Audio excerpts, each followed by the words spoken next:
నేను మీ చంద్రశేఖర్ కండవల్లి. టీడీపీ అధిష్టానం తన స్ట్రాటజీ మొదలుపెట్టిందని కొంతమంది జనసేన నేతలు గుర్రుగా ఉన్నారు. సాధారణంగా టీడీపీ తన వాయిస్ ను ఇతరుల ద్వారా వినిపించడం ద్వారా తన వ్యూహాన్ని అమలు చేయడం మొదటి నుంచి ఆ పార్టీ ఆచారం. వైసీపీ ప్రభుత్వం అధికారంలో ఉన్నప్పుడు టీడీపీ పార్టీ వెనుక నుంచి సిపిఐ నేతలతో జగన్ను ఘాటుగా విమర్శింపజేశారు. ప్రస్తుతం కూటమి ప్రభుత్వంలో కీలక నాయకుడైన డిప్యూటీ సీఎం పవన్ కళ్యాణ్ పై సిపిఐ అవసరాన్ని టీడీపీ ప్రయోగిస్తుందని రాజకీయ విశ్లేషకులు అభిప్రాయపడుతున్నారు. పవన్ కళ్యాణ్ కొద్ది రోజులుగా వ్యవహరిస్తున్న తీరు విమర్శలకు దారితీస్తుందని వారు చెబుతున్నారు.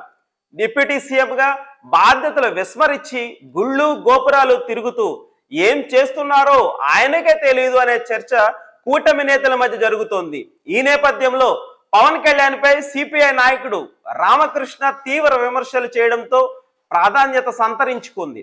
సిపిఐ రామకృష్ణ మాట్లాడుతూ పరిపాలనను గాలికి వదిలేసి గుళ్ళు గోపురాలు అంటూ పవన్ కళ్యాణ్ తిరుగుతున్నారు. ఈ మాత్రం దానికి డిప్యూటీ సీఎం పదవి ఎందుకు? దేవాదాయ బాధ్యతలు తీసుకోవలసినని ఉచిత సలహా ఇచ్చారు. మౌన దీక్షలు కాషాయం అంటూ తిరగడం ఏంటని ఆయన ప్రశ్నించారు. లోకేష్ డిప్యూటీ సీఎం పదవి ఇస్తారనే ప్రచారం సాగుతున్న నేపథ్యంలో పవన్ అసమర్థుడనే ముద్ర ఇతర పార్టీ నేతలతో వేయిస్తున్నారని గ్రౌండ్ లెవెల్ జనసేన నేతలు అనుమానం. రాజకీయాలంటేనే పైకి కనిపించని కుట్రలు. డిప్యూటీ సీఎం గా కీలక బాధ్యతలు నిర్వహిస్తూ సమస్యలపై దృష్టి సారించడం లేదని విమర్శలు రానున్న రోజుల్లో క్రమంగా పెరిగే సూచనలు కనిపిస్తున్నాయి విశ్లేషకులు చెబుతున్నారు.